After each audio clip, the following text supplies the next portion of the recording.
Hello, everybody. Welcome to Planet FPL, the world where everything revolves around fantasy Premier League. My name's Suj. And my name is James. We don't have too long to go, James. Now, what is it? 7 deadlines left between now and the end of the season. 7 deadlines left. I haven't missed a single one yet, so we're doing well. Yeah, I don't know. With these 5 free transfers, I'm not convinced. I do know that you did. I do know that you didn't miss a deadline this week, mate. Because I didn't miss a deadline this week. It was obviously quite a quick turnaround from the end of Game Week 30 into Game Week 31, and we're now into the thick of it. You're on the arse, man. I played my wild card. Bish, bash, bosh. Yeah, did you take Evan Nilsson out on your wild card? I did indeed, James. How? Well done. Why is it that you would like to just focus on the one player that I took out that scored because points? literally on Friday I said to you, "Are you going to take out Evan Nilsson before he plays West Ham?" That's why I'm focusing on that. Yes, indeed I did. But let's see where we stand after Game Week 33, James, because by then I'll have more points than you. Unless, of course, Eddie Howe goes crazy as your arse man. But yes, I did take out Evan Nilsson before he played West Ham. No doubles, had to get set up for Game Week 32. Bench boost Game Week 33. I know you like 32. I don't. I prefer Game Week 33. And off we go to the races. So far, I'm on a green arrow, and it will only get greener, I think, because... How are you on a green? Because I'm on 34 points, mate, and it's a green arrow. What do you want to? What a shit show, man! I was at 241k. I'm now at 229k with Livramento, Murphy, and Isak to play. Isak's the only one who's got EO over 100%. I think he's at like 120, something like that. So for him to destroy Murphy and Livramento, he'd have to score like 50 points or something, wouldn't he? With their EO being at like 30 and 40% or whatever else. So yeah, but you could have, Newcastle don't keep a clean sheet and like Dan Burn scores and Nick Pope saves a penalty. But I don't think it'll be enough to Jamie Vardy with his ownership with a hat trick. Yeah, sure. I don't think it'll be enough to turn the green red. Of course, Livramento could score a 15-pointer, couldn't he? So, at the moment as it stands, it is a green arrow. Basically, got to the point on Thursday/Friday, Thursday particularly, where I was looking at the team thinking, right, I'm now 2 weeks away from bench boost. If it's 32, it's 32. If it's 33, it's 33. And there are too many question marks around the bench boost to make it worthwhile. So Gabriel and Trent were injured. Rico Lewis didn't start again for Manchester City. My goalkeepers Flecken and Valdemarsson. Mikolenko played, right? And then obviously though didn't keep a clean sheet. Sorry. Have you not owned like Flecken every game week this season? No, because I started the season with Leno. Oh yeah, but didn't you take Leno out for Flecken and then Leno started keeping clean sheets? Isn't that what started happening? Started keeping clean sheets. All right. Well, what's this narrative you want to try and spin? All right, Flecken. How many clean sheets did Leno keep? Brentford kept their first home clean sheet of the season when you sold Flecken. That's just all I'm saying. But I have also had clean sheets out of Flecken this season. I had his 10-pointer. I had his 7-pointer. I had his 6-pointer prior to that against Southampton. And also all those near misses when he kept conceding late goals. He's missed the 3 points, mate. Missed the 3 points. He's, what is he, 5th highest scoring goalkeeper in the game? 4th highest scoring goalkeeper in the game? And I've had most of it, so it's all good. But bottom line was there were players that were fine for the bench boost, but weren't fine for the bench boost, if you know what I mean. Like Rico Lewis, you'd say, okay, he's got a double and he's playing for City. He's not, is he? Because he's not playing for City right now. So with that in mind, plus I needed to add more Crystal Palace and Newcastle for this week. It ended up being, and that would be for the likes of Semenyo or whatever. It made sense for me just to clean it all up and do that. And plus, you've got to remember, I was in a position where I had 4 free transfers, which means that transition from 33 to 34 is a lot easier for me because I've got based not a second wild card, but let's just call it a second wild card in essence. So I waited until you and Clayton did your pod on Friday to see what your thoughts were on 31. I fast forwarded as soon as you released it to the bit where you had to rant about Spurs, mate. I cut my ears to the phone so I could hear the pod a lot better, and then decided now I didn't agree with you on 32 being better than 33 for a couple of reasons, and ended up wildcarding. So I went with Areola and Dean Henderson as my two keepers. Munoz stayed. I did Gabriel to Saliba. Livramento came in. Gvardiol came in. And Ezri Konsa came in. Midfield, Bowen, Salah, Palmer stayed. And did Rodgers. Only move with Semenyo to Murphy. Palmer to Saka was my one penciled move for 32 to 33. Evan Nilsson went. Munoz came in. Marmoush and Isak. So I will have 5 free transfers going 32 to 33. I'll use one and I'll have 5 free transfers, 33 to 34.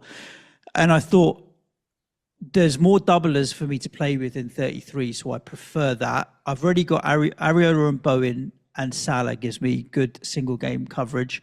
I can keep my triple Newcastle for 34, and I really like their 34 fixture in Ipswich. So decided that 33 to 34 was better. And with the free transfers as well, should the shit hit the fan, I can fix it. Right, I can fix things before 33, or even before 32. Like both options are still open to me. Should I want to go 32? But I'm going to go 33 as it stands right now. And overall, pretty happy with it. I've benched 24 points this week. Rodgers 9, Gvardiol 9, Konsa 1, Henderson 3. I say I've benched 24 points. Isak don't play tonight, and Rodgers might come on or whatever. So I'm sure he will play. Yeah, I am too. But as it stands, yeah, happy. I should have just bench boosted that, shouldn't I? So yeah, I'm on 34 on a green arrow. If I get up to 50 points this week, I'll be happy. It's really the 32 having 6 doublers, 33 having 9 doublers plus 6 single gaming players, and then being able to get to 11 in 34 all the way through to the end of the season, when I can then play Arsman, should be like progressively better as the season goes. But you know what this game does, James? Kicks you in the balls. Yeah. Can I ask you what your bust bench is for Gameweek 32? Yes. Although I haven't set it. Yeah, I have set it up to bust bench. There's a big reason why I'm not going to do it. Areola and Bowen against Liverpool. Yeah. Gvardiol's home to Palace and Saliba home to Brentford. Yeah. I mean, yeah, it was obvious when you sent me the team when I was doing the deadline stream. Looked at it straight away and went, yeah, because of the 2 West Ham selections, you were going for 33. It was fairly clear, or you would have gone with different decisions. So yeah. And overall, like, to be honest, I mean, I've seen some pretty bad scores this week. It's been tough, and for a lot of people that have wildcarded or wildcarded in 30. I mean, the benchings don't particularly help. If you're there's plenty of tweets and stuff that I've seen with people talking about the most expensive players this week are the ones that didn't deliver in Salah and Palmer and Saka and all that kind of thing. So in that kind of game week, I just want to keep going and keep a green arrow, and I'm happy with that. The only thing that came out of the weekend that was frustrating from the choices I made on wildcard was Marc Guehi getting a red card. Though it's just a 1-game suspension, is it? Because it's 2 yellows. Did you go Guehi? No, but I've got Munoz and Henderson, and clearly losing Guehi makes double Palace defence less attractive for me. Yeah, but it's a 1-game suspension. It's a 1-game suspension. Fine. So I can stomach that. It's worse if it's like a 3-game or something. But we assume Chris Richards will be back for the game. He's missed the last 2 and was pretty much Gladstone said on Friday, he was like, if there's a cup final, we play. So they didn't take a risk with him. We don't quite know what the situation is with Lacroix, because he was replaced late on as well. And he was seen looking absolutely fine after the game. But we do think it was a concussion substitute, because Palace used 6 subs. Yep. So obviously, if he doesn't pass the protocols, you've got Lacroix and Guehi out of the game at Manchester City. Yeah. Ultimately, It doesn't matter. It's like it And was and City and Nketiah. Newcastle away. Yeah, obviously, and Nketiah's good though because it means Mateta's now likely to play 90 minutes, right? So I Yes. don't mind that so much. Munoz showed again yesterday that you have him as much for the attacking stuff as you do the defensive stuff, so that's not such a problem. Look, their next fixture, it was City away, it was Newcastle away, then they've got Bournemouth at home, but then Arsenal away. It's just a doubling goalkeeper, right? My only alternative was maybe Martinez, but I didn't have the money.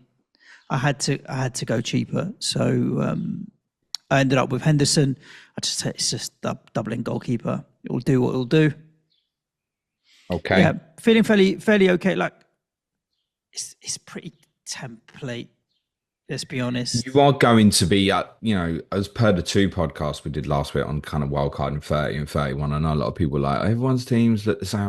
What people expect different when you're heading into a double period. It's always the same. And actually, Palace is an unusual one where you could have made a case to pick sort of 6 or 7 of them, as in save the money, Lacroix versus Guehi, go Henderson in goal, not go Mateta, go with like a João Pedro setting for 32. There was different ways of doing it. But I mean, if you look at Arsenal, you couldn't pick 7 Arsenal players at the moment, could you? No. You couldn't pick 7 Villa players. You couldn't pick 7 Man City players. Newcastle, each choice between what, 4, 5 maybe? Yeah, but I Maybe mean, all 6? the Newcastle choices are kind of either or. It's like Gordon or Murphy. It's Livramento or Trippier. It's not like Livramento and Trippier and Murphy and Gordon. You're generally picking one or the other. So, yeah. What are you doing with these Newcastle players in 33? Are they just your bench boost, are they? I'm keeping them. I All might. of them. Well, the other decision that I thought about from 33 to 34 was how I would feel losing one of them in 33 if it meant only 10 players in 34. And I decided I was right with that. Like I made peace with the fact that if I only had 10 or 9 in 34, how would I feel about that? And I thought I'm all right with that. But I think I'll stomach it. Little things like people moaning about Palmer not getting any points this week, right? Or Marmoush not getting any points this week. We got points off him last week.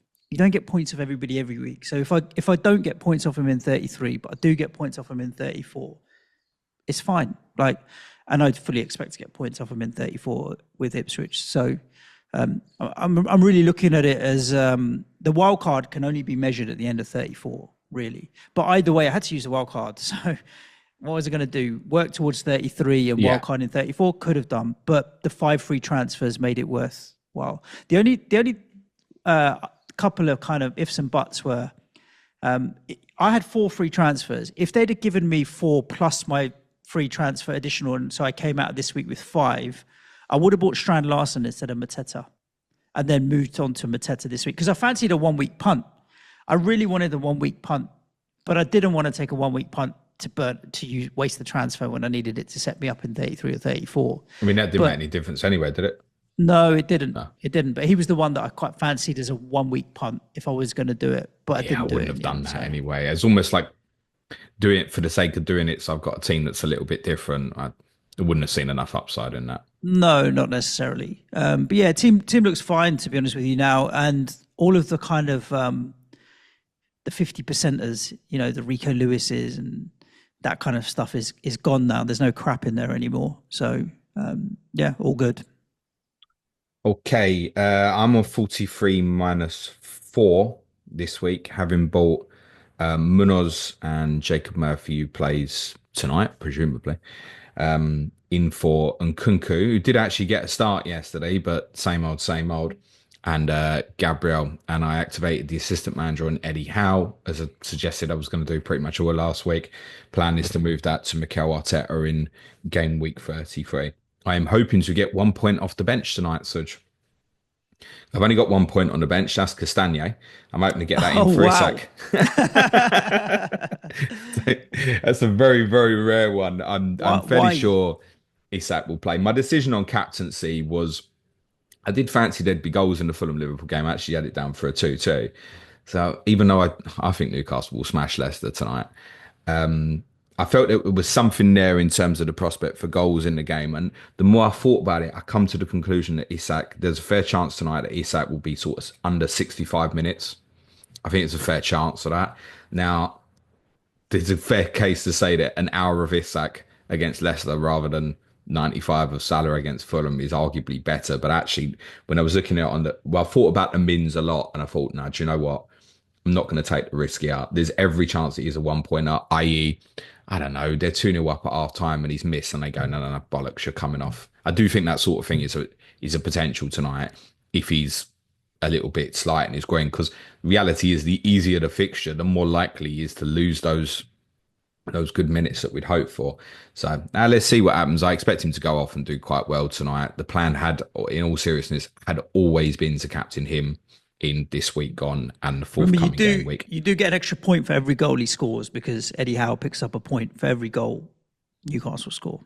So yeah, and I mean, Howe's going to cover me off the almost inevitable clean sheet a little bit as well, right? Because he would get 2 for that, so that cuts that in half a little bit. Although I certainly recognise there's a number out there who are going to be in here with double Newcastle defence, something like Livramento and Trippier or Byrne or Cher or even Nick Pope at the moment. All of them were kind of viable choices. So yeah, I'm kind of carried to doing all right at the moment. The difference makers for me, a little bit, Vardiol's 9-pointer. I thought it was excellent yesterday, by the way. That's probably the best I'd seen him at centre-back since the World Cup. I mean, it's probably the best I've seen him play at centre-back for Manchester City. Again, I don't think owners should be spooked about that. But those who had been, he's not playing left-back, he probably wouldn't have got the 9-pointer if he played left-back yesterday, guys, which is quite interesting. And Jared Bowen's brilliant header. A little bit of a difference maker this week as well. So those points handy. The 8 points from Munoz and Mateta each. 3-pointer from Pickford. It seems to be fairly standard for him in tougher fixtures for Everton. So I'm pleased that I didn't take the Dean Henderson route. The intention for me going into this week at the moment would be to roll, but that's dependent on a lot of things this week because there's players still to play in midweek. For example, kind of bust at the moment starting Colwell and Palmer, of which neither started yesterday for Chelsea, and bust with Justin Kluivert in the team. Don't know if he's going to be available. Isak obviously planned captain. Let's hope he doesn't do his groin properly badly, because I don't know if I'm going to who I'm going to captain if he isn't available. I think I'd end up taking a hit and throwing in Anthony Gordon, I think, rather than going for Mateta would probably be my take if Anthony Gordon was back. But I have decent cover on the bench. Like if I have to play Bowen, play him. If I have to play Kirkes at home to Fulham, that's obviously fine. And Kirkes versus Colwell's quite close anyway. Just think, if you've got a decent player playing against one in bottom three, it's got to start, really. So that's why Colwell over Kirkes at the moment. I could even make a call to go Kirkes over Vardiol if I think he's going to play centre-back again. And bearing in mind, that's obviously conflicting going against the Palace assets anyway. But I'm not intending to add. So obviously I can't add any more Newcastle unless I removed one. I could add a third Palace. I don't think I will. I think I'm probably just going to leave it on Munoz and Mateta. It's two tough away games. I don't think it's definitely not for a hit anyway. And I'd rather probably take the -4 in 33 and go Arteta, Saliba, Saka. I think I'd rather that than add another Palace player now, which I'll still end up taking a hit, I think, across Arteta and Saka. So no, I think that's the plan at the moment, but it's obviously dependent on injuries and shite this week. So yeah, not too bad at the moment. Should get better tonight. Obviously Isak can hurt a bit, but yeah, that should be right. It's been a decent week considering so many others have obviously wildcarded over the last 2 weeks. I feel like I've survived this 2 week period so not you too just badly. You got to keep pace. Keep pace with where you're at. Well, I'm likely to end it with a better rank than what I started it with. So that's all you can ask for every week, mate. 55k this morning. Okie dokie. I mean, when I look at my team now, obviously the 6 doublers, the fixtures, the players that got single game week fixtures, Salah's got West Ham at home, Palmer's got Ipswich at home, Marmoush's got Palace at home, and the 2 Villa boys got Southampton, who are now relegated. Like, what are they gonna do? Should we do content schedule and then get into the games? Let's do it, James. Tomorrow's People's Poll, a unanimous decision on the People's Poll vote I put out on Twitter last night. We are going to be asking why I'm watching so many Premier League games that feel a bit shit recently. And I feel this is a thing that a lot of people have. So we're going to dive into that a little bit tomorrow. Clayton and James show Wednesday, and we will probably cover off the the two losers in the vote. Kevin De Bruyne obviously announcing that he's going to leave Manchester City at the end of the season. And we get semi-automated offside technology, SWOT, from this weekend, which, yeah, I'm not convinced is going to be that much better, actually. Thursday clash of correspondence is Newcastle versus Crystal Palace with Simon Bibby, Roy McLaughlin Dowd. Ash James is scheduled for 2 p.m. on Friday. If you want to support the show, it's www.patreon.com/Planet FPL. Gary Robinson is standing in on the Q&A today with myself. Tomorrow, UCL Fantasy, myself and Clay. It's Tottenham Wednesday. Thursday, one of our patrons, James Morrison, is hosting a quiz on the final remaining 24 teams in Europe. And Friday will be our Game Week 32 preview, the differential show. Cool. Good. Busy week ahead indeed. Right. Should we talk about some of these games then, James? Let's do it, sweetheart. Let's do it. Some of these teams are now obviously less fantasy relevant. We'll talk about it as we do. Everton 1, Arsenal 1. Penalty? Probably. No. The thing is, yeah, I think in the end, no. I can see, like, if on first instinct, maybe why it's given. But I don't know, with VAR and stuff now, I'm going to agree with you. No. I'm going to agree with you. Also, I don't care. Like, but I don't get to work. Like, at the end of the day, what are you going to do? What are they going to do? Relitigate everything? No, you just got to deal with it. So you're going to win some, you're going to lose some. When Lewis Skelly had that run, we kind of ran the length of the pitch, it felt like an individual solo. I want to make this up, because he's had a few instances around him, hasn't he? The red at Wolves, the red against West Ham, against us, the penalty here. There was another one as well that escapes me. And obviously he's a huge talent, and I think he's just ended up being very, very unlucky here. The headline from this weekend, of course, is the rotation. And depending on what Arsenal do against Real Madrid, that's probably going to have an impact on game week 33. But as a reminder, very importantly for Arsenal, obviously they don't play the weekend afterwards. Whereas obviously City will have their semi-final, Palace will have their semi-final. Arsenal play the second leg against Real Madrid next Tuesday. Then it's 5-day gap to Ipswich. Oh, no, sorry, it is the Wednesday. 4-day gap to Ipswich, sorry. And then obviously Palace on the Wednesday. But then after Palace, they might not play if they've lost to Real Madrid, they might not play for like 10 days. Yeah, week and a half.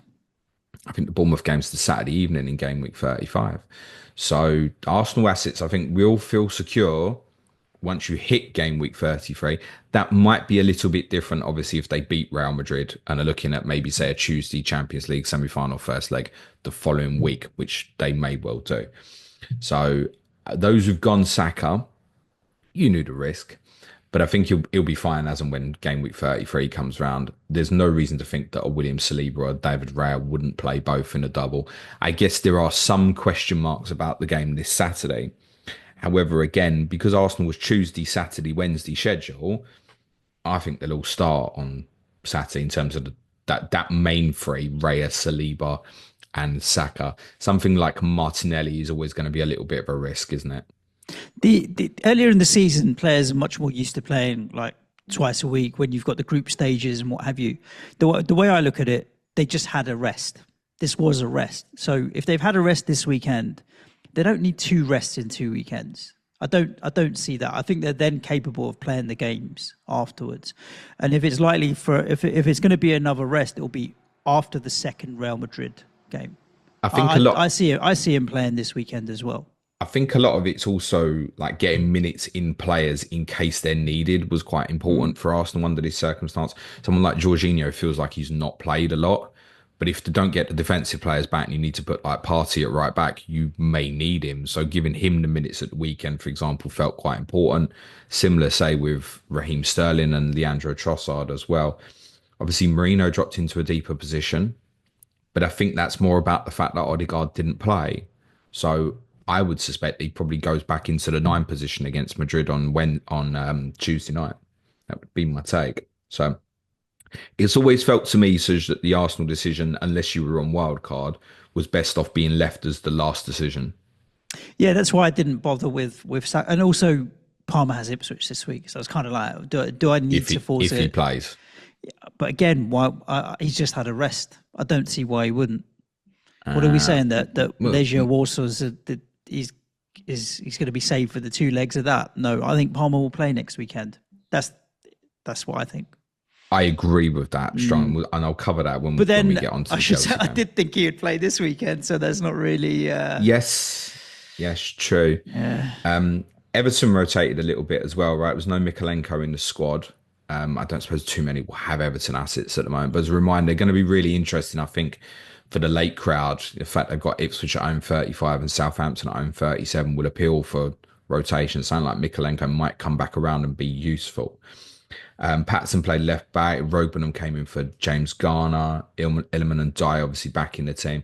I think that's a little bit of consequence of playing the Liverpool game Wednesday night and then obviously having a Saturday lunchtime game, which is what the clubs in Europe have moaned about for a long time. Wasn't ideal for Everton. And Dye will obviously continue to play going forward. I think there's a fair chance that Armando Broja is going to start nicking a bit of Beto's minutes. So at the moment, Everton would be completely avoidable, but I think we'll be having a strong conversation about them again once we hit around game week 35. Yeah, definitely. Yeah, I think particularly one of the defensive ones is if you're wildcarding in 35, and some obviously will, I think you're going to end up putting an Everton player in somewhere. Yeah. And just looking at it, even if it's just for 35, 37, and then a different rotation, 36, 38, I think you will. 34, they have Chelsea. For those wildcarding 34, that's before Chelsea would potentially have the semi-final, right, of the Conference League, or would that be after 35? No, so their first leg would be the Thursday after, but I'm pretty sure that's the lunchtime game in game week 34. I think Right, Chelsea so Everton, they'd have a and Chelsea long won't have played the midweek before. So like Palmer, Colwell, you would have no concern over that particular one. Everton would obviously go full strength. Everton will only have the weekend games left. They're guaranteed on that. Everton, I think, one of the few teams absolutely guaranteed to not have another midweek game from here. Okay. Should we talk about Crystal Palace, Brighton? Obviously, the rivalry game, the derby game, and what have you, and got feisty with 3 red cards, or did it? I saw a lot of criticism of Randy Taylor online, but I feel like he didn't have any choice with any of them second yellow cards at all. They're all kind of stonewalling yellow cards. I don't think he had a choice. Yeah, and I don't know. Would you call it a dirty game? I don't know. I didn't watch the game, but it doesn't surprise me that there were a few getting kicked.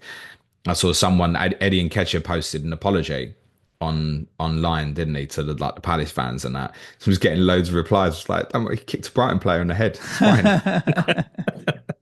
So, I think they might have felt a bit different if it was Mateta being suspended for the next game. So Mateta's great goal, obviously scored, beautiful finish for his goal. Too. And yeah, a little bit of deflection, obviously, on Munoz, but we know he gets himself into great positions. It was interesting listening to an interview with Adam Wharton after the game, talking about like Wharton did the old joke, didn't he? Like, whatever he's on, I want some kind of gig, because his running is obviously off the charts. And I'm thinking about Palace and 33 and how many potentially play that game at Arsenal on the Wednesday before the semi-final. And I wonder if he's like one of your best shots, just because his fitness levels are so good. But I do think they'll be rotating in that game at Arsenal. I think that's a big message here. I think most of you, though, will have probably already committed to your Crystal Palace decisions. So, like, I know there's a few Ismail Assar owners that are a bit dissatisfied with blank after blank at Southampton beforehand. You ain't moving it, are you? No. You absolutely, whatever you've got, Palace, you're not. I don't think you're going to go, oh shit, I want to go Sarr to Eze now. Whatever horse you've picked here, you're sticking with. Go on. You can say something. Yeah, that as I mean, the fact that he's come away with 2 assists from a combined XA of 0.02, people will look at the points and they'll look at the assists that he's picked up versus Sarr blanking, and that's what will drive people to want to jump. But I don't think people will be that driven to it, but I think Sarr owners might be a bit like, a lot of people points chase, right? Well, yeah. And even those who don't own a midfielder and were looking at which midfielder to get will now favour Eze over Sarr if they were thinking about Sarr originally, maybe. By the way, if you were making the decision now, i.e. you're on 2 Palace, and you're like, actually, I'm going to buy one of these, I'd still go Sarr. I'd still go Sarr because of what opponents are up next. space maybe a little bit easier to find on transition, and that may well suit Ismaila Sarr actually. So I would go Sarr over Eze if I was still buying at this point. Preference would be Mateta, no doubt. Defensively, it's Munoz, and obviously if you've gone Gay or Lacroix, what are you doing here? Like I guess Gay now is just a bench, isn't he? If it's just Newcastle away, or do you feel like you've got to find the money to move it to Munoz? I suppose, what did you expect with Man Well, City not away and not Newcastle for him away? to be What did you suspended. expect? Well, I get that, but was it what? You're looking at 4 points over the two games, sure, because just of appearance points, one clean sheet between the two. So 4 points potentially, maybe. Yeah, I would say it's not worth. Particularly if it's for a hit, I would not be looking to move it. I'd do whatever you can. If it's for a free transfer and you can get to Munoz, then I'll do it. But I wouldn't be taking a hit to fix that. Yeah, I think if you can go to Munoz for free, you do it. But we should also add the caution that if Gay's out of Man City away and Lacroix is out of that game as well, which we don't know Yeah. at the moment, Yeah. then what are they doing? I mean, Jefferson Lerma's obviously covered at centre back at the weekend, which I know there was a few Palace fans were pretty concerned about Nathaniel Klein's performance at Southampton and were tipping it up that Lerma might go into centre back. So what would you end up with? Lerma, it could be something like Lerma, Richards, Ward, maybe at Man City if like Lacroix's out as well. I mean, that's a bit scary, I think. Yeah. You're not expecting anything from that if that's your back three, I don't think. I think my then hopes go to Dean Henderson penalty save or something to try and get me some points from somewhere. Yeah. If Isak was out, do you think you'd captain Mateta or would you chase another Newcastle player? I've thought about this. You have? I've thought about this. That's unusual for you. Just because when you look at it, you're like, yeah, if Isak is out, I don't think I would go to Mateta just because it's two away games against City and Newcastle. City have just kept 2 clean sheets on the bounce. I don't think. I mean, it's against Southampton and Manchester United, possibly two rubbish attacks. Mateta, on the other hand, has scored in both his games since he came back from injury, hasn't he? So, did he score in the game we came off the bench? I'm trying to remember. No, I mean, he didn't. He blanked, didn't he? So, I mean, he hit the bar really early on at Southampton. He didn't score at Fulham last weekend either. He scored this game. He has been returning. I don't know. I want to captain a doubler, which then means my choice is Murphy or Mateta. Do I want to captain Murphy? I think I would go Murphy over Mateta, but I don't like any of it, which means default to bloody Mo Salah at home to West Ham, doesn't it? So, But, I mean, if you've been, I know the answer to this. If you're like Mateta versus Salah this week, it is Mateta, and you just the prospects of his probably sort of circa 2 games. Yeah, but he's probably circa estimated sort of 160 minutes, I'd say, for Mateta. As a 9, that factors in. The fixtures, I don't like them. No, I hear that. They're 2 tough away games, but they're not impenetrable, right? And Palace have been very good on the road. I think I saw a statistic actually since Palace's first win of the season, or including that game, which was, I'm sure, was the game against my team, around about game week 9 or 10 or something, they'd be 4th. So they're a good side, right? So I think under that circumstance, it would be Mateta. But if Isak did have an issue and was out at the double, yeah, I'd be chasing another Newcastle player. I think I'd be chasing to take him out and put in like Gordon if he's Callum available. Wilson. Or no. That will be the default that a lot of people did. You know that? Oh, Callum Wilson. No. Ain't played all season. You're going to stick him in and then captain him. No. Yeah, it doesn't do it. On Newcastle, by the way, me and Clates will cover off tonight's game on the Clayton and James show on Wednesday in detail. So we'll talk Newcastle assets and kind of final thoughts there. Plus, Simon Bibby's on Clash of Correspondence this week as well. So we will certainly talk more Newcastle assets during the course of the week. But yeah, we will all be captaining Isak this week, won't we? For sure. He's got the armband as it stands. On Brighton, I think I've got one really, really key message for those who are on Bench Boost 32. Shoot me if I'm wrong. João Pedro will start. I know he didn't at the weekend. I know Welbeck scored. Rutter's not going to be back. I think this is a consequence of they played the Saturday extra time against Nottingham Forest, Wednesday night against Aston Villa. I think Hertzler thinks longer terms. I don't want to risk João Pedro here, the player who's had injuries in the past, and then I've got no João Pedro or Rutter for the rest of this season. I think that was part of the decision here.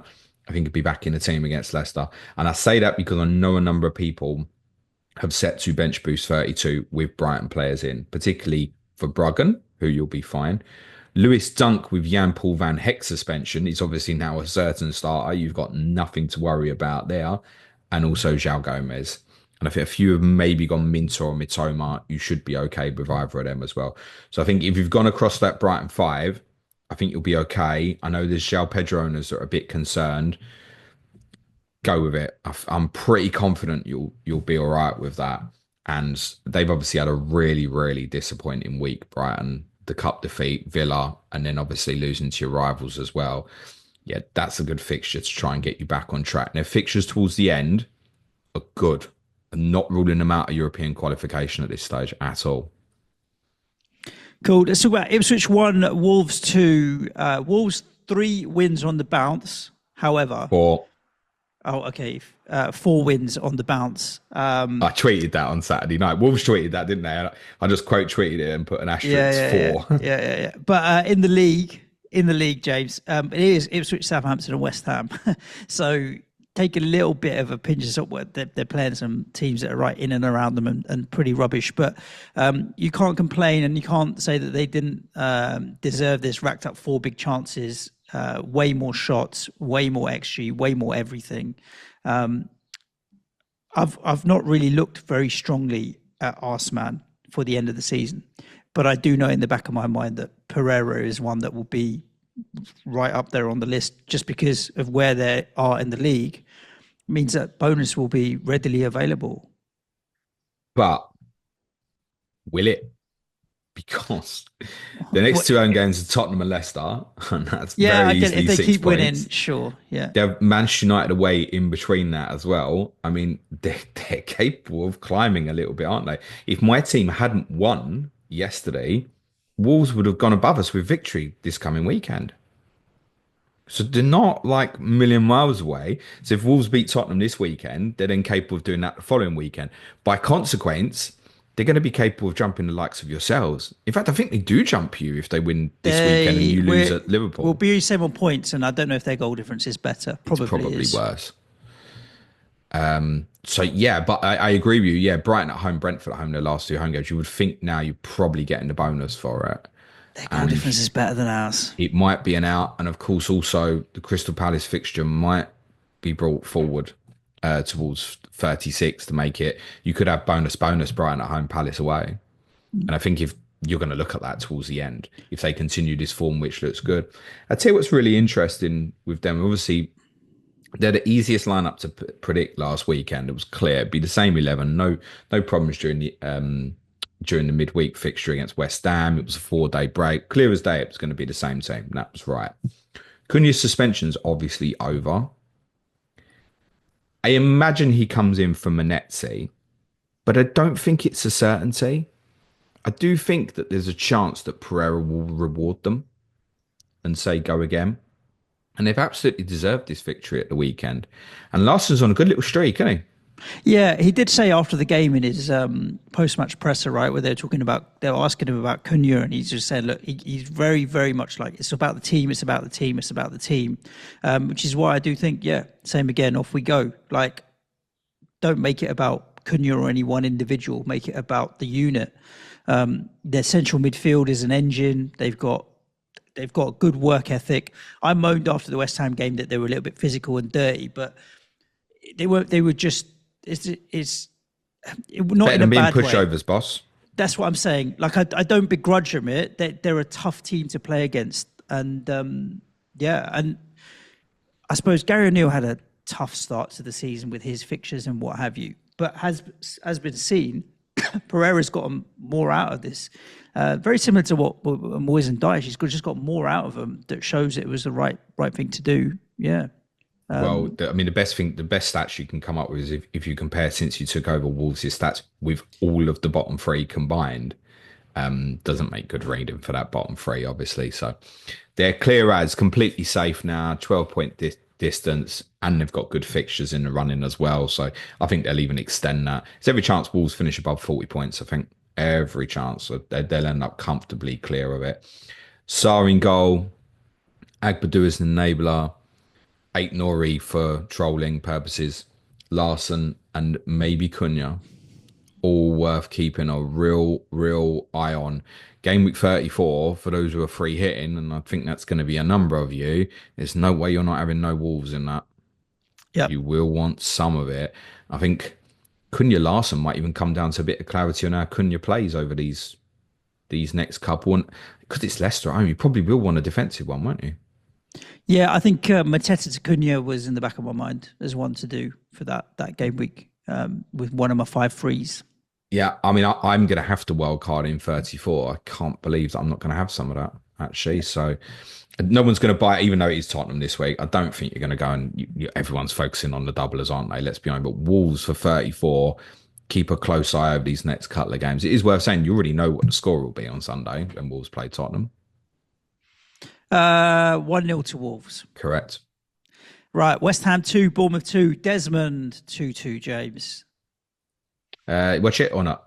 I watched the highlights. I was out and about in Lisbon, so I had bits and pieces on my phone and then keeping on top of it. And once we started losing, James lost a little bit of interest, but managed to come back, take the lead, and then give it away again. For those that went Areola on wildcard as part of a 33 bench, which I'm thinking you just hide him there, probably looking at him thinking, what?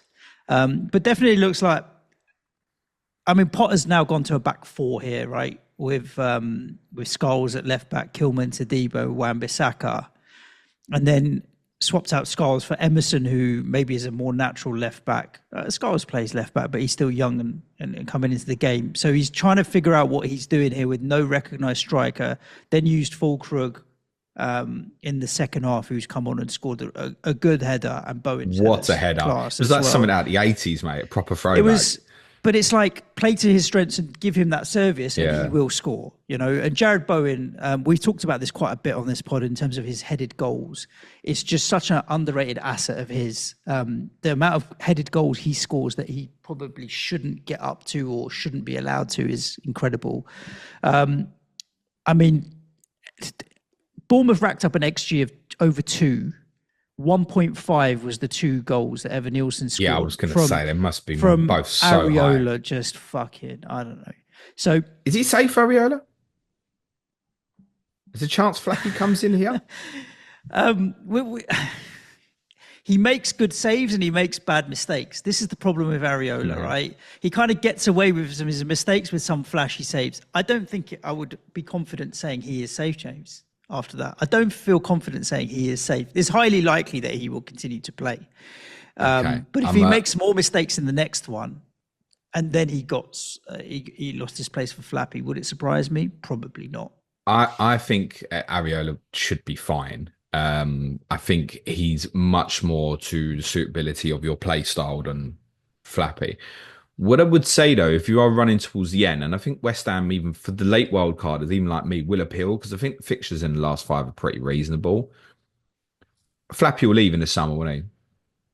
Yeah, he's like 45. No, he's 39, 40. He's old, right? I don't think he's going to stay. I reckon there's every chance he'd play like the last couple of games as a thank you gesture.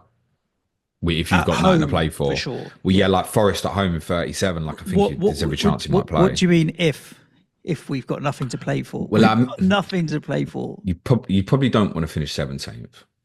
This is very much Potter throwing a bit of shit at the wall, seeing what sticks, what he likes, what he doesn't like. I mention this obviously because although I don't think the fixture would be brought forward today, because I think it would be unfair on Nottingham Forest, but there is obviously a chance that West Ham doubled in 36. And I think I'm saying you might get both goalkeepers playing. I'm saying that now under that circumstance.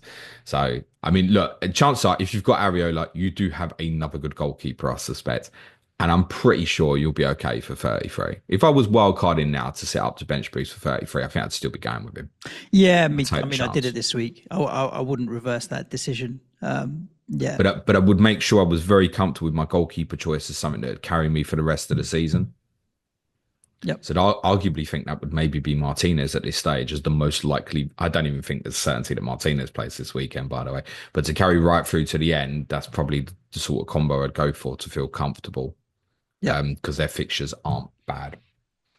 Yeah, great headed goals from Bowen and Fulkrug. As said, you're certainly not going to attack West Ham players this week ahead of going to Liverpool, but it might be interesting. We might sit here this time next week and think a West Ham player is a better solution than a doubler. Genuinely, particularly bearing in mind West Ham's fixture, as said, I think from next week to the end of the season, pretty good. Honestly, once you take that Liverpool fixture away, they're going to go right towards the top of the tickers. I've got them sixth from now to the end of the season on my ticker, and all the clubs above them in the top five, Forest, Newcastle, City, Wolves and Brighton, all have really strong fixtures in 32. So West Ham are going to look right near the top of the ticker once you hit 33. And it might be sitting there going, oh, should I go Martinelli or should I go Trossard? It might be just the right answer is Jared Bowen. Yeah. It really might be. I had a lot of people asking about benching him this weekend, and I totally understand those who would have because there was some mad headaches going this weekend. But one thing with him is he's the talisman. Yep. And I'll never be comfortable benching a talisman. Now, at the moment, I'm going to bench him at Liverpool this weekend if Kluivert's confirmed fit. But if he isn't and Kluivert's out, like I said, I might just go, no, do you know what? I'm going to play Bowen at Liverpool. Because as a talisman, if West Ham score, he's the most likely to do it. For Bournemouth, sounds like he should have won the game, probably. Would that be fair, Suj? Probably.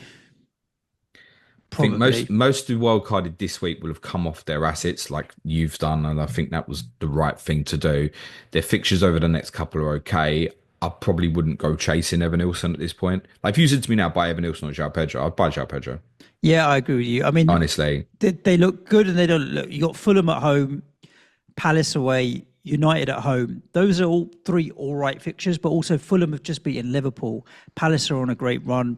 Manchester United can be good, can be rubbish. And after that, Arsenal, Villa, City, there's not enough in there upside, whereas other teams, like you mentioned with Brighton and João Pedro and stuff, have more upside. The last day of the season, Leicester at home looks like I wouldn't mind getting back in there for a little bit of that on the final day, but I'll worry about that when I get to game week 38. No regrets of coming off them. I mean, at the end of the day, when you sell a good player from a good team, there's every chance he'll hurt you, like an Evan-Nilsson. And you'd also think like losing the likes of Kluivert and Tavernier, maybe a bit of that creativity behind that isn't there, but they found a way. Although the kind of poachers goals really with Evan-Nilsson rather than creative. You'd say they should have won. Yeah, maybe they should have scored more goals, but also they shouldn't have scored the ones that they did because we're gifted those really. So, yeah, probably just about. But can I ask you just for Kirk's owners, because it's still a decent asset, obviously. How many of these do you think you'd play him over? Aït-Nouri, Milenkovic, Konate, Saliba, Dunk, Vardy? When this coming week? Yeah. Would you play him over the majority of those, or would you play the majority of those over him? So let's do that again. So he's got Fulham at home. You got Aït-Nouri. And to Tottenham. We're saying it's a clean sheet. Who else? Milenkovic against Everton. Who else? Konate against West Ham. One or two have gone now. Mate, you could even use Bradley for that now as well, I think. We'll talk about him because what I saw of him, he looked ex-lively. I'd play Konate over Kirkes. I don't think West Ham will score, but I don't think I wouldn't play Aït-Nouri over Kirkes. Milenkovic? No, probably not. I think that the attacking upside of Kirkes is worth it. I'd probably only play Konate over him, I think, of that list. Play Dunk over him? Feels like you got it, doesn't it? Leicester. Yeah. Saliba? Yeah. Until Leicester score 3 goals tonight and the curse is broken. I don't think they will. Listen, if I know FPL works, Leicester will score a late consolation goal tonight, and the ironic cheer in the King Power is going to be quite amusing. But I don't own any Newcastle defenders, so I don't think that they will concede. Saliba over Kirkes? I would not play Saliba over Kirkes. I'd play Kirkes over Saliba.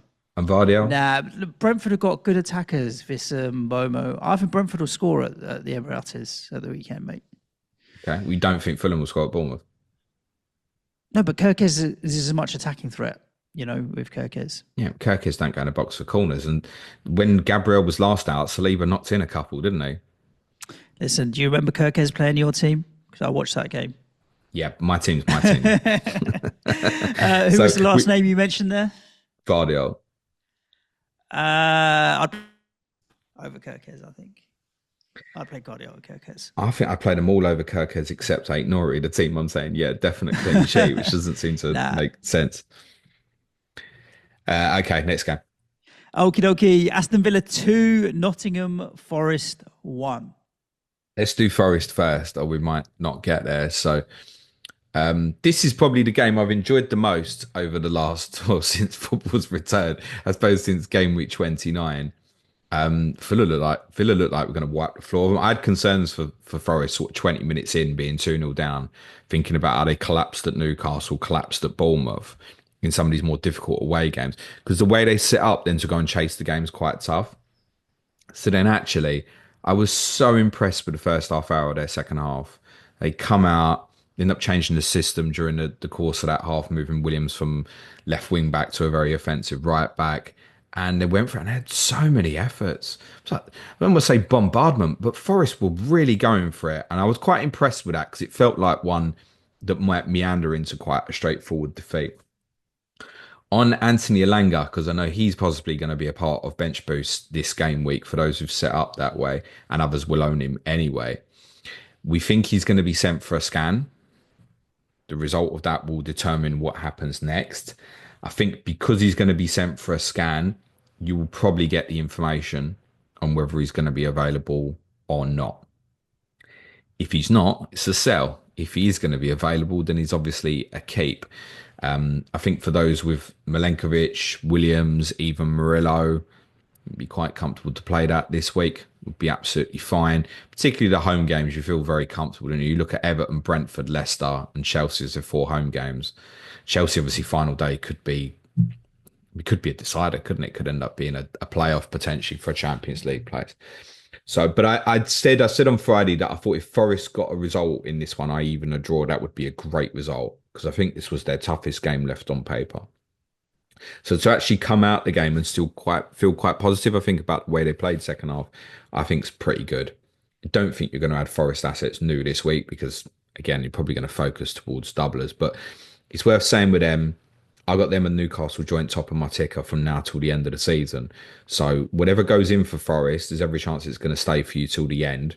Many of you have obviously used the wild card now. So if you do have an injury problem and you've got 6 between Newcastle, Palace, I wouldn't be against targeting Forest this week, particularly if it's a defensive one. You could say, right, I'll pick up my Forest defender now. I think that sort of decision might be wise. Obviously, if you're bench boosting 33, that's a bit uglier because of Tottenham away. But don't doubt that they could come to my team and win 1-0, 2-0. They're very, very capable. And you mentioned the potential double, but that's a later problem. I don't think it will happen. Remind me to talk about that 36 a little bit before we do the questions at the end, Suj. For Villa, you can see the headache now.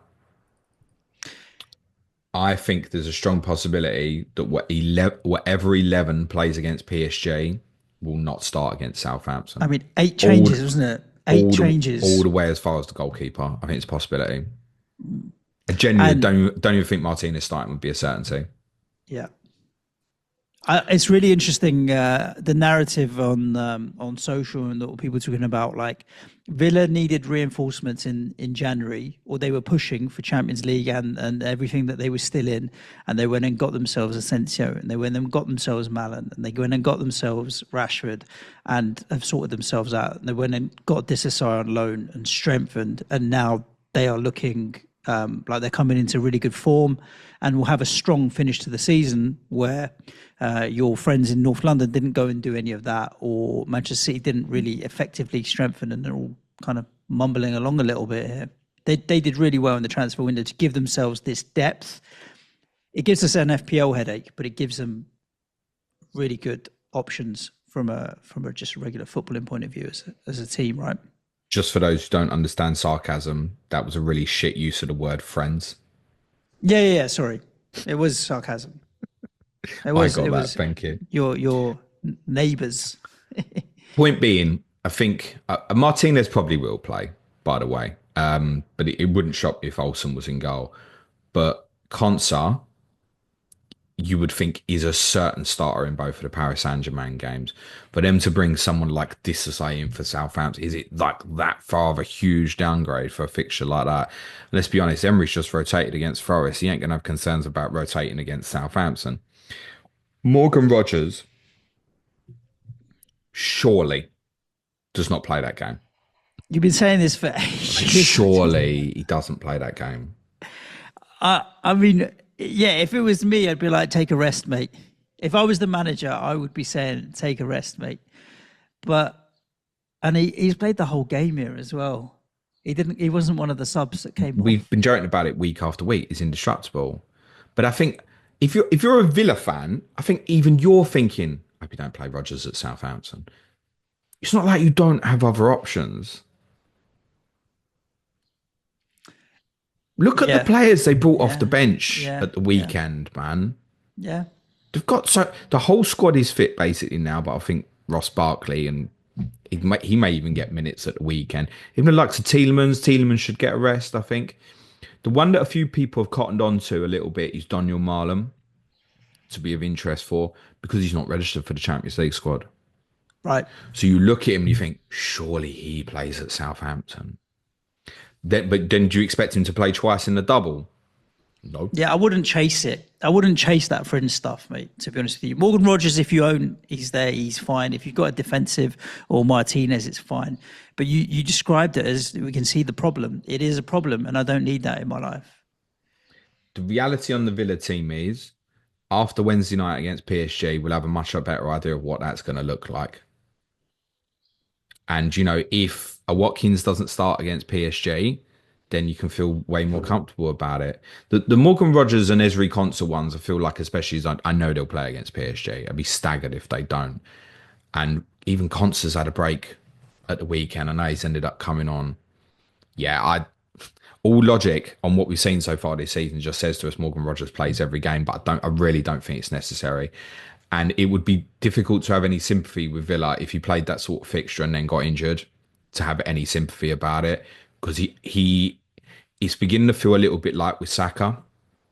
It's like you Yep. are flogging him so much that at some point, unfortunately, something will probably go wrong. Remember, this is a powerful player who sprints, has good sprints, and carries the ball. There are similarities.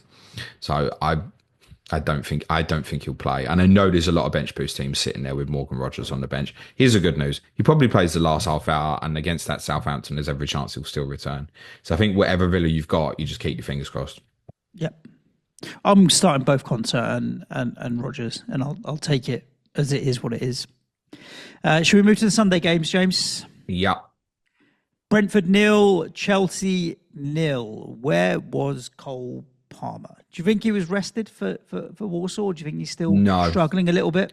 No, I really disagree with the narrative that's been going around, which feels like everybody's been saying is they've rested him for the Conference League. I don't think that's what this is. I think this is all about recovery from the Tottenham game. Okay, That's injury, what I think this injury, is. or fitness being the deciding factor. Whatever you think about my team and how shit it is and all that, if you do not set up properly and you do not work your nuts off, you're in trouble, even against my shitty team. And Chelsea put a lot of yards into that game. That you had stop starts because of the VAR stuff. It effectively all in kind of ran it towards like 107, 108 minutes all in. And you'd had like Jackson had just come back from obviously a long-term injury and he was really good. As I said on Friday's podcast, Cole Palmer had obviously had a little bit of a problem. Maybe he's still carrying that problem. I think it's more a case that on Saturday they've gone, what's the recovery like? And they've gone, right, like the old Jurgen Klopp thing, right? You're in the red zone, you're not starting. I think it's that. I don't think they've been rest for the Conference League game. In fact, I'm not even certain that Cole Palmer will start on Thursday. I wouldn't be surprised at all. I think what it will probably be, because they've got their first leg away now, aren't they? Yep. honestly, I wouldn't be surprised if he picked a similar team to what played at Brentford. And what's the worst at Atlanta, Chelsea? They get beat 1-0, 2-1, Yeah, and then it's they'll one of twat those. them in the Bring second leg, it, bring innit? it, bring it home and Yeah, do the man, it's business at not the gonna. bridge.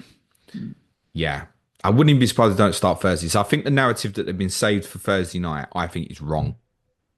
It's not to say that they won't start Thursday night, by the way, but I think the decision on the team on Sunday was way more about the recovery from playing Thursday night to them playing Sunday and not taking risks with those that you'd have been concerned would get re-injured. Levi Colwill, I guess, is the Chelsea player that's played the most, right? Yep. It does make it concerning if the likes of Colwill, Palmer play on Thursday and they play 90, you have a concern then for 32, don't you? Yep. I mean, as it would stand now, if you ask me to say, I'd say Palmer and Colwell would play, and Cucurella. I know a few will have Cucurella as well. Sanchez should play and goal again, clean sheet, despite one pass out, which was a little bit questionable again, but which Damsgaard completely fluffed his lines, didn't he? Yeah, if you've got your Chelsea, seek your information after Thursday, but I think you'll probably be okay for the Ipswich game. May well be reduced minutes. Like, I don't think if Palmer plays 90 Thursday, I don't think you can expect him to play 90 Sunday, for Yep. example. For Brentford, it's very much eyes on, I think, for when we hit sort of the game week 34, 35 period. They're going to be really popping the run in. Bumo, Vissa, I think even Yeah, you Damsgaard as talked an about it. enabler. He's a shoe-in for your wildcard 34, isn't he? Bumo, absolutely. With Vissa, it might be more that I take a Wolves 1 week punt and then set up And to then go move it to on. him. Whereas Yep. there's no Wolves midfielder that would be of interest to me to then go to Bumo. Interestingly, at the back, Ethan Pinnock didn't start. Again, might well be one that's related to he had quite a bad injury, had come back fairly recently. Again, it might be the turnaround. They've gone, no, we're not going to take any risk. It's possible that was part of the decision with Damsgaard in midweek, thinking about the two games. I understand he was ill before the Newcastle game. I think Collins is definitely the defender to go for as and when it comes around at the end, or Flecken.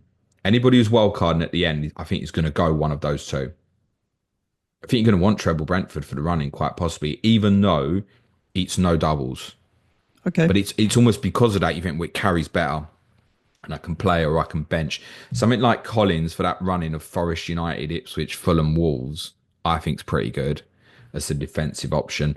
He's one of the best for expected goals from defenders this season. I think he's got 4 or 5. And I've said before with Brentford, like pick the centre back over the left back as and when it comes back. Although I can see me going Flecken actually for the run in, Suj. If you're on wildcard in 34, I can see why the appeal would be there. For that running. The frustrating thing for Brentford is Europe is probably now slipping away from their reach. They're kind of 6 or 7 points behind 8th, I think, which is Fulham. They're 6 points behind Fulham in 8th at the moment, and Fulham, Brighton, Bournemouth above them, and even Palace are all kind of in a good vein of form. So going to be tricky, which is kind of a segue. But I don't see why you wouldn't want them for the running, because you know they'll still give you a performance week in, week out. Fulham, though, in 8th, 3. Liverpool, 2. You put it down to a game of two halves. I didn't watch the first half of this because, I had other things to do. But when I saw that Fulham were winning, I thought, let me tune in for my customary second half Mo Salah captain performance. And even at 70, 75 minutes, I was just, he's going to get a penalty and he's going to piss everybody that didn't captain him off on social media. But it didn't quite work out like that. He did have a couple of chances that he should have put away. But when you look at the stats on the game, because I was looking at how are Fulham up in the first half, more shots. They had 3 big chances and nothing for Liverpool, dominated the first half, and then Liverpool came back with their efforts and XG in the second half. The kind of the map on SofaScore shows you the activity showed Fulham dominated that first half from what I could see, and deserved to be going into the break leading, and probably over the course of the match maybe deserved the win. Fulham. Yeah, I don't see why not. I mean, Liverpool have obviously Liverpool had a lot of chances at the end, but that's game state, isn't it? They're correct. They're going to be banging on the door. And if Liverpool had equalised, fine, you'd say, okay, on volume of chances and efforts. I mean, Liverpool had a car crash 15 or 20 minutes or so, didn't they?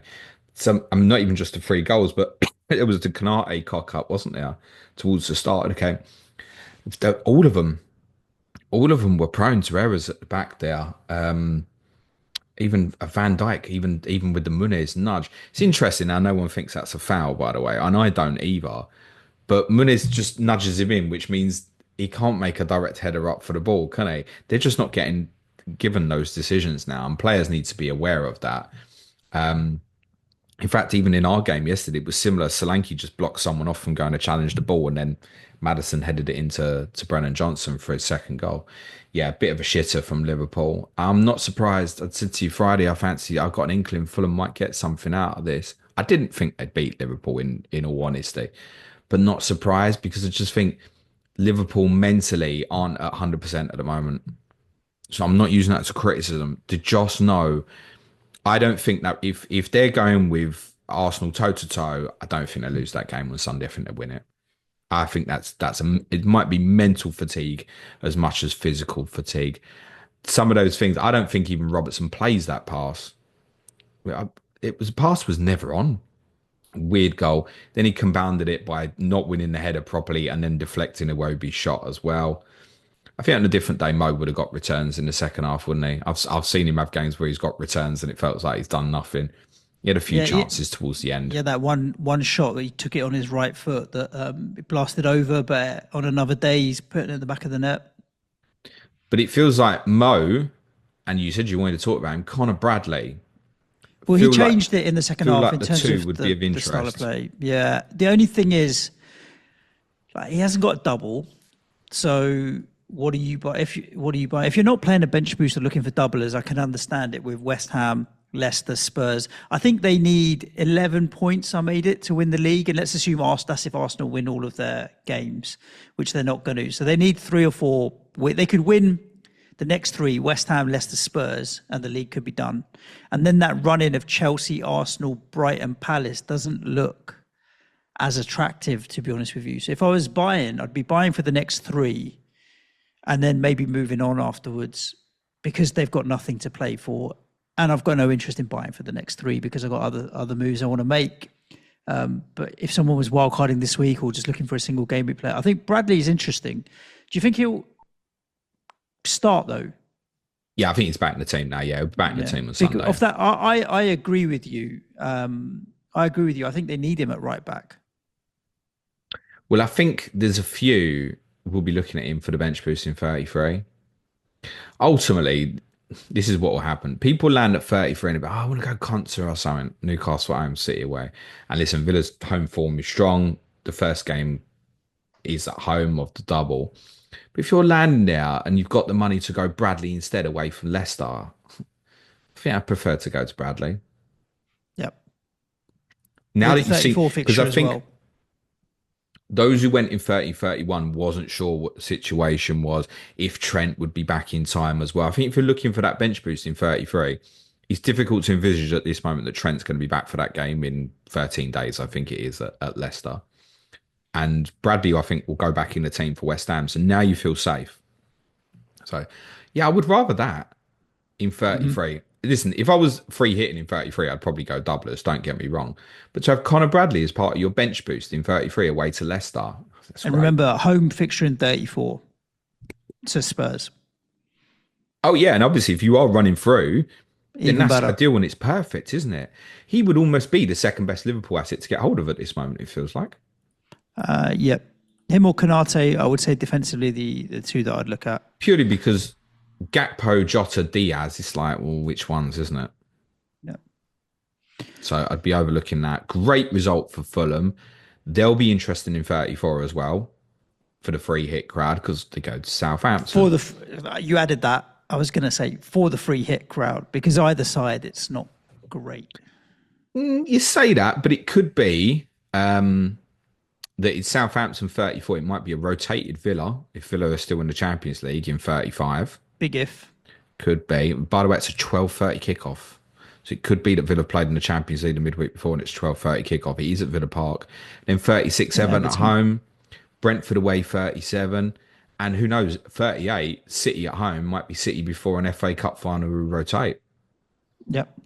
So it might not be as bad as it looks for Fulham. So I'd be keeping Robinson, I think Castagne would now be a really dangerous one because Kenny Tete is back available.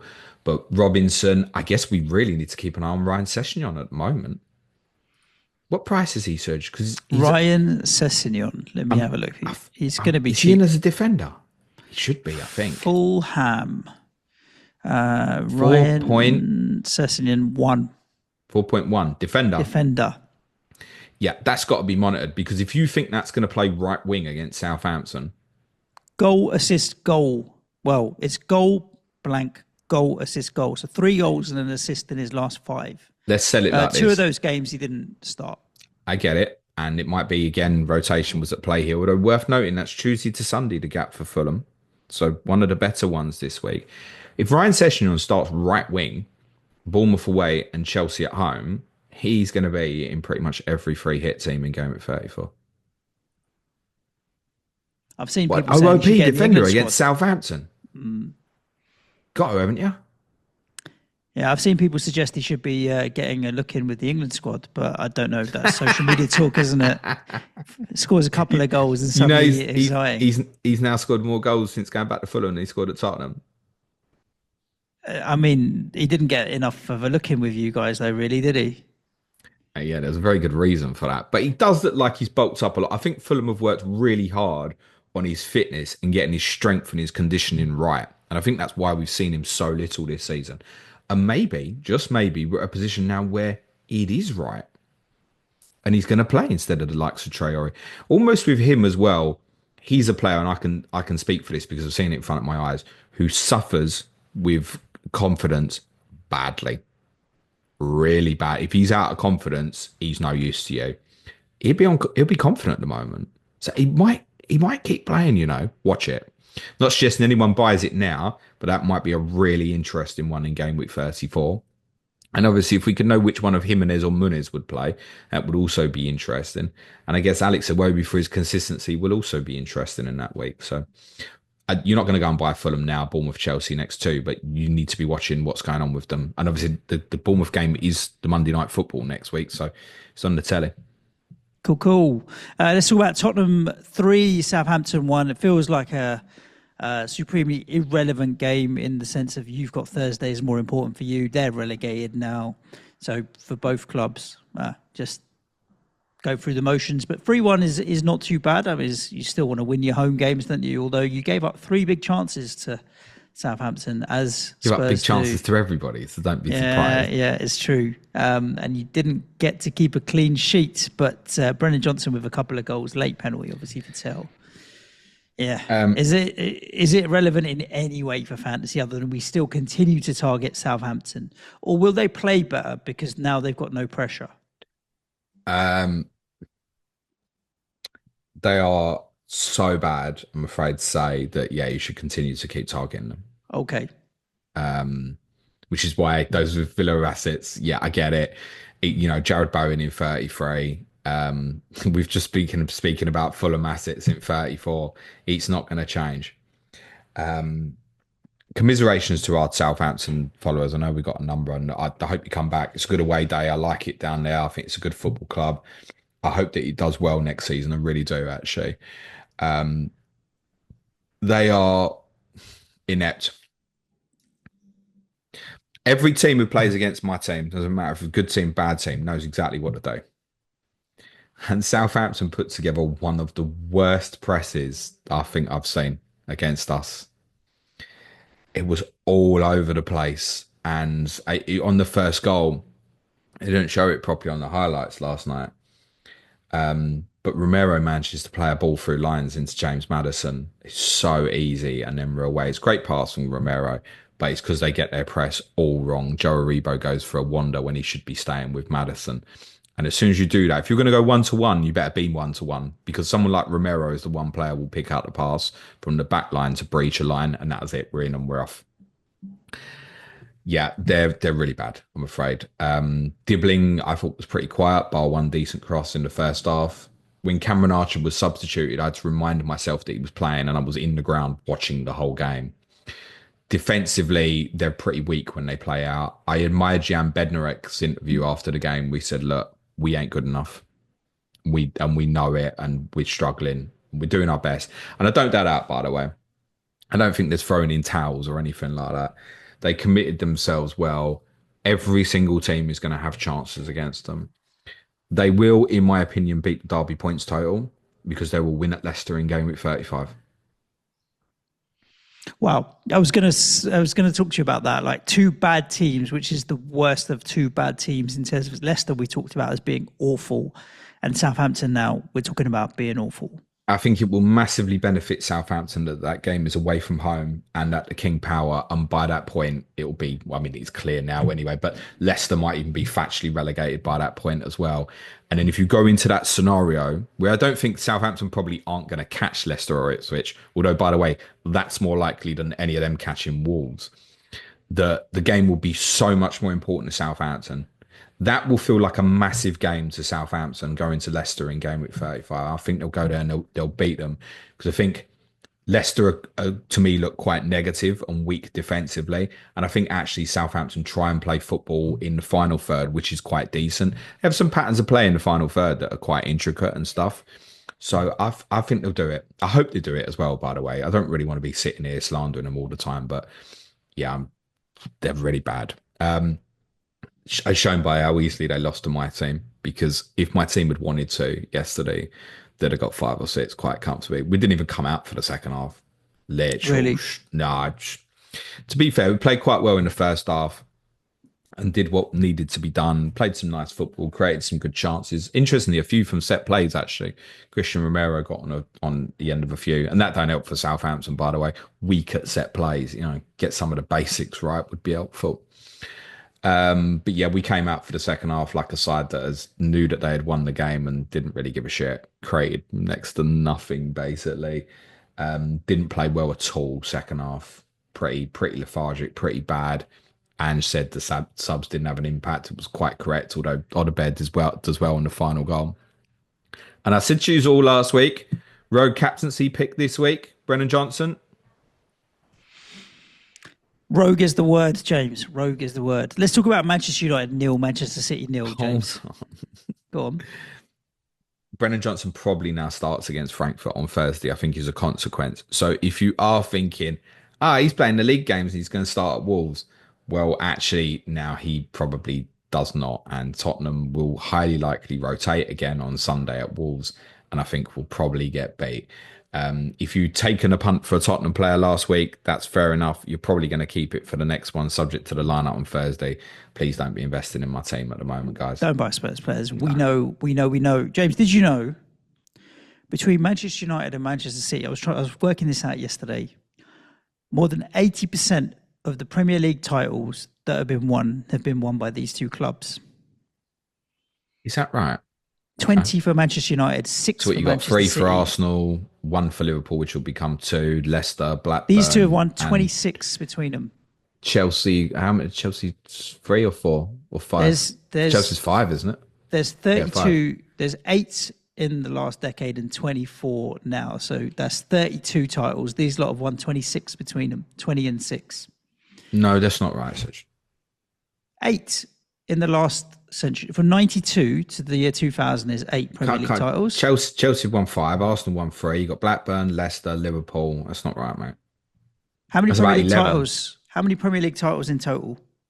Well, since 92, when football was invented in 1992. Yeah. So we've played, 32? Yeah.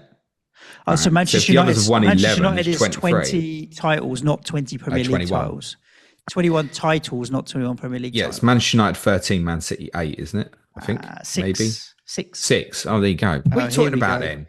60%. 60%. I misread Manchester United's titles as Premier League titles. Obviously, not its old First Division. Still, 60% of the titles that have been won by these two clubs. We ain't winning it this year, are they? Not with a game like that yesterday. I think this is the game that inspired your people's poll question.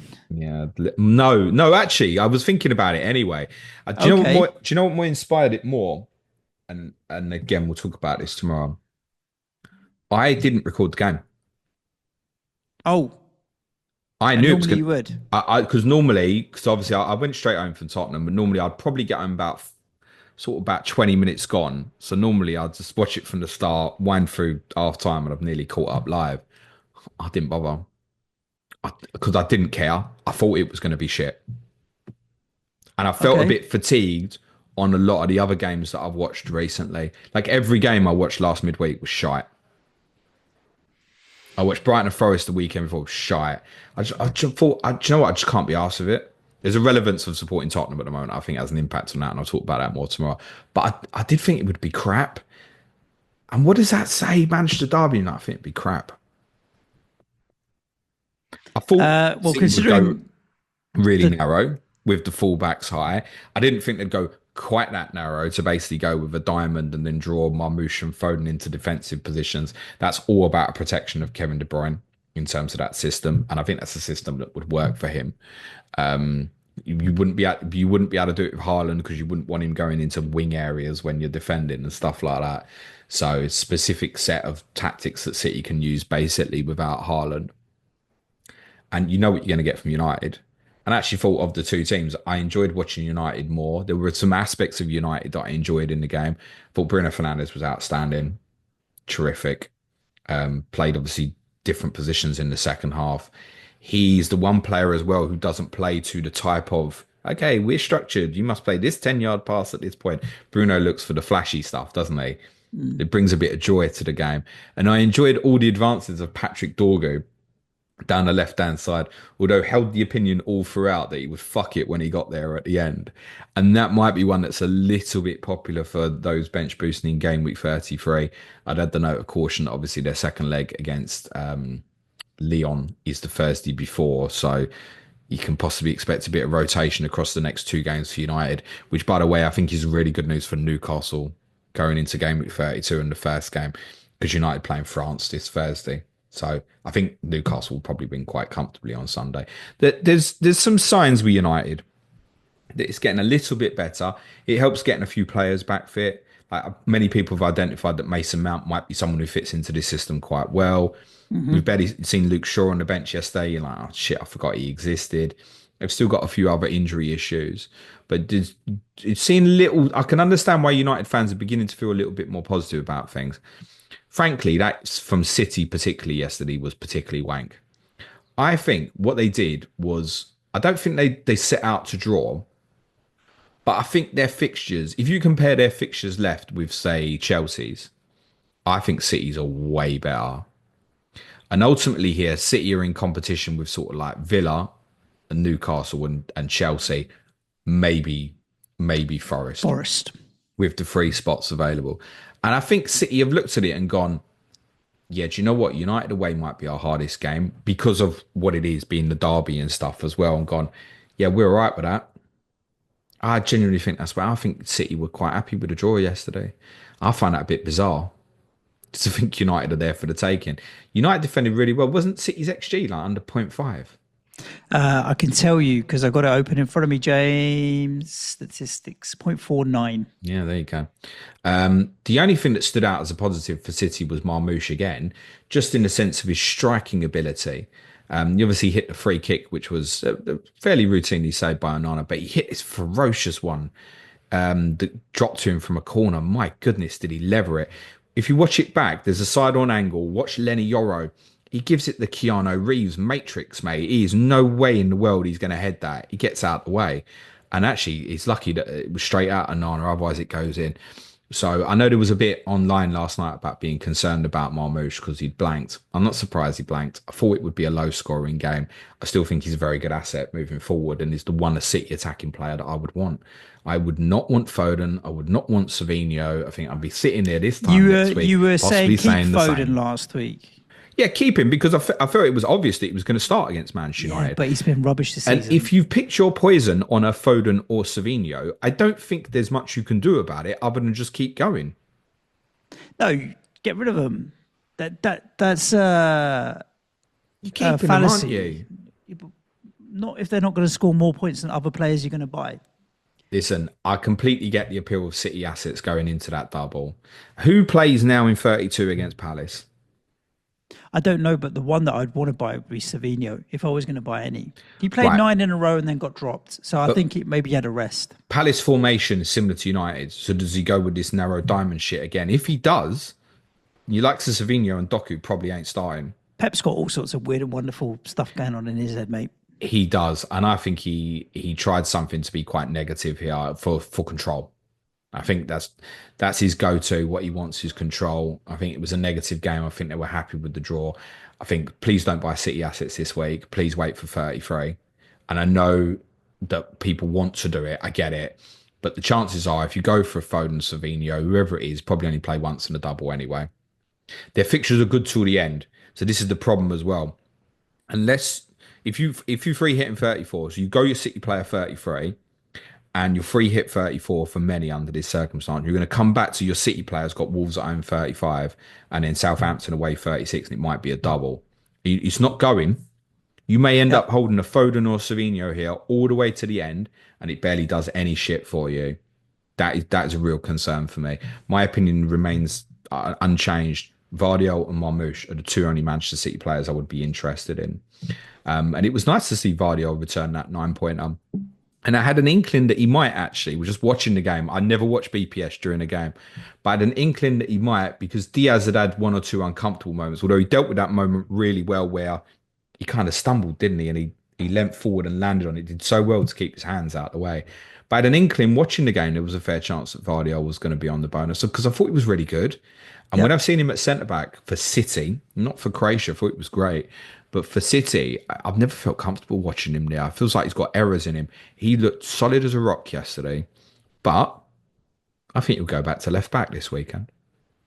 Well, we shall see. We shall see, James. Tell me about Gameweek 36. You were saying you think you don't think there'll be a double there for the teams that might need to have fixtures still moved. Obviously, I'm sure everybody knows by now, 33 and 34 is confirmed. 36, 37, we can't know till obviously the FA Cup semi-finals are done. Unless, I have considered a few things since trying to just work out the kind of the unlikely. Could we get provisional announcement before the semi-final? Okay. I.e. something like, because what I'm thinking, we know this dog shit Villa-Tottenham scenario, right, for Villa. If Tottenham are still in the Europa League, then they've got to play in the midweek before the cup final. It did make me wonder if there was a scenario where Villa and Tottenham, say, both went out of Europe, but Villa got to the cup final. Obviously, the game can now go on the Tuesday in 36 under that circumstance if Tottenham was out of Europe, and that might well be what happens. But could we even get a provisional, okay, well, if Aston Villa win the semi-final, then it's going into 35. I wonder if we could even get something like that would give us some information before 34. I don't think we will, by the way, but I don't think we should rule it out as a possibility. I said on my stream on Friday that if Tottenham went out of Europe, I would project no doubles in game week 36. Thinking about it more, it might even have a little impact in terms of what happens with where they think who's going to finish where in the championship.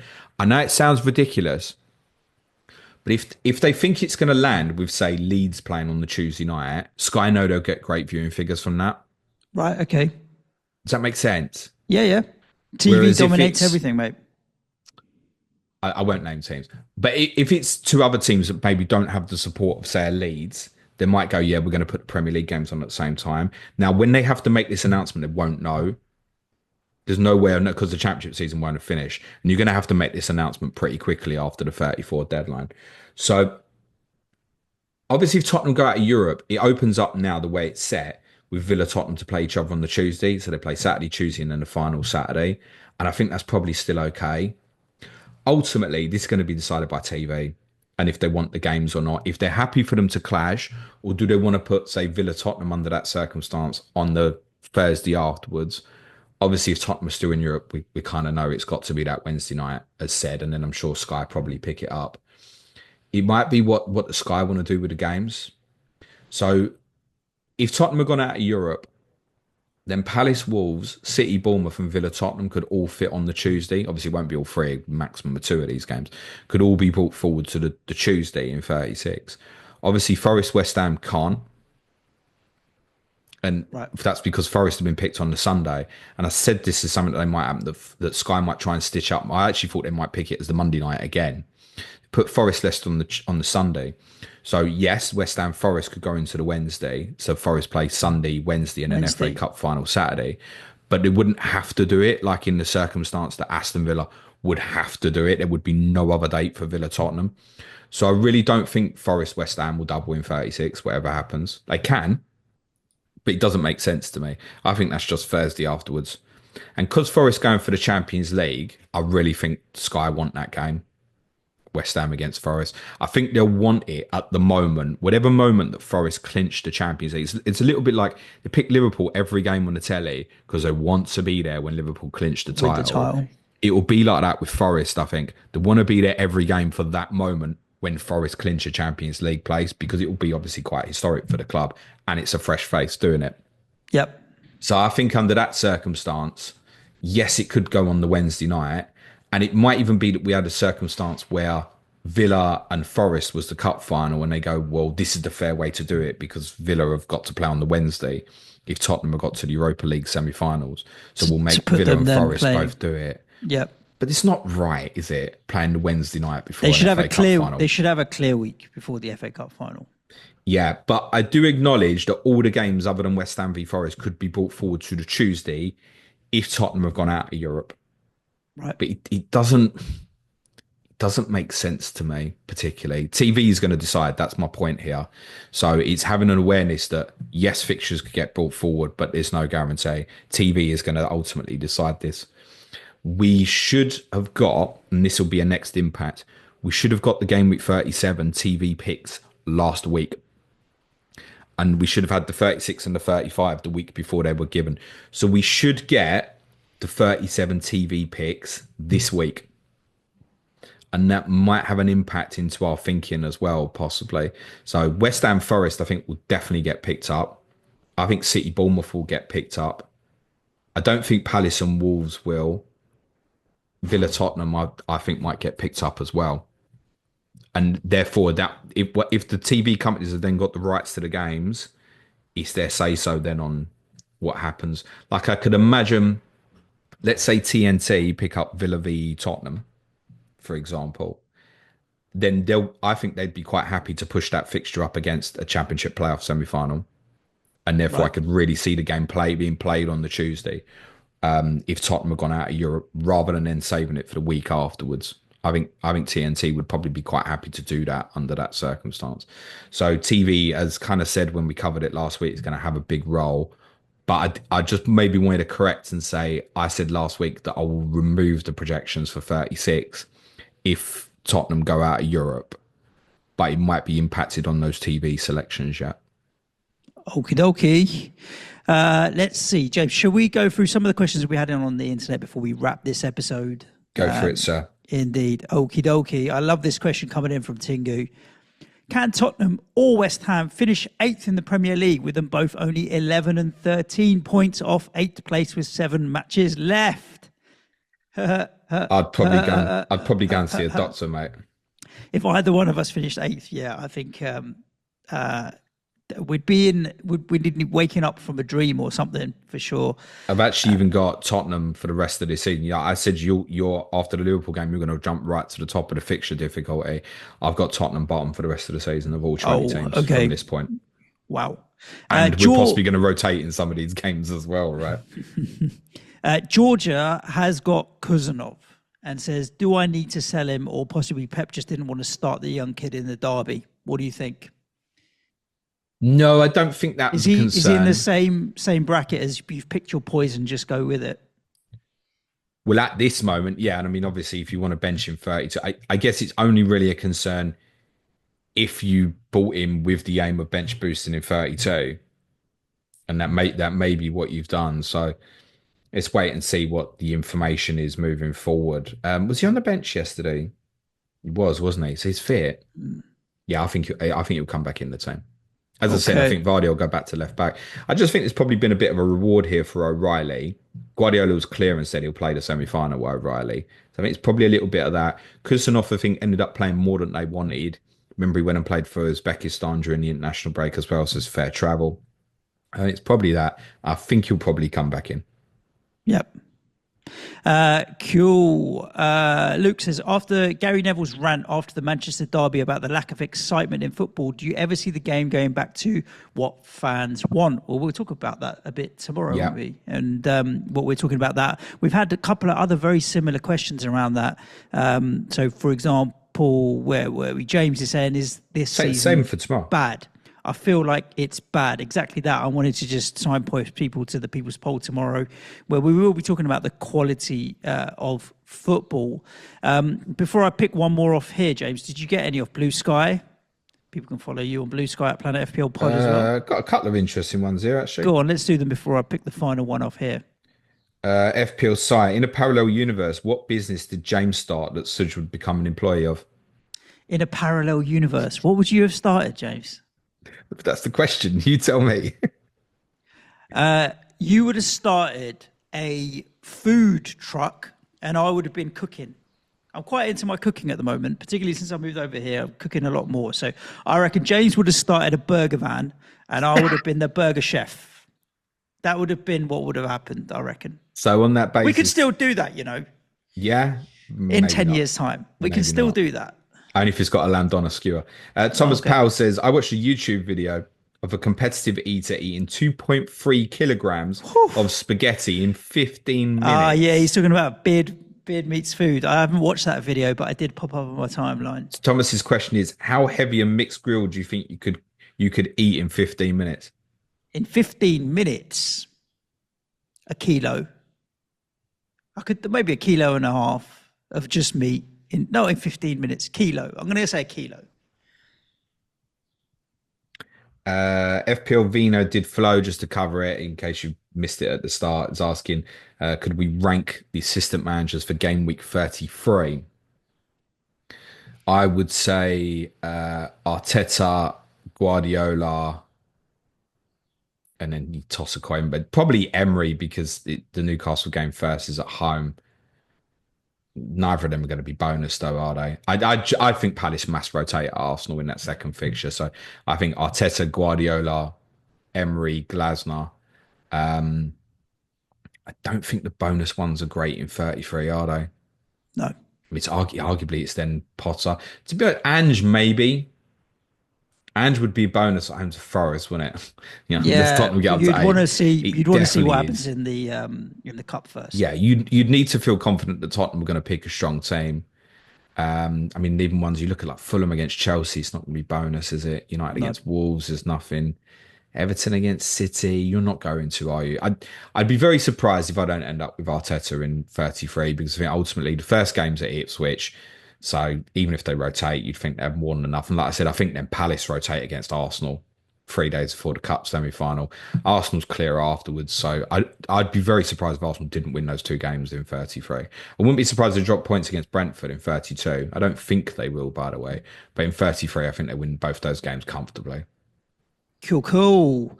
The last question, James. F.I. Gardner, because we're talking about food. So we've managed to talk about food and then chuck in a cheeky little Arsman question there. If you were eating lasagna, is coleslaw an acceptable accompaniment?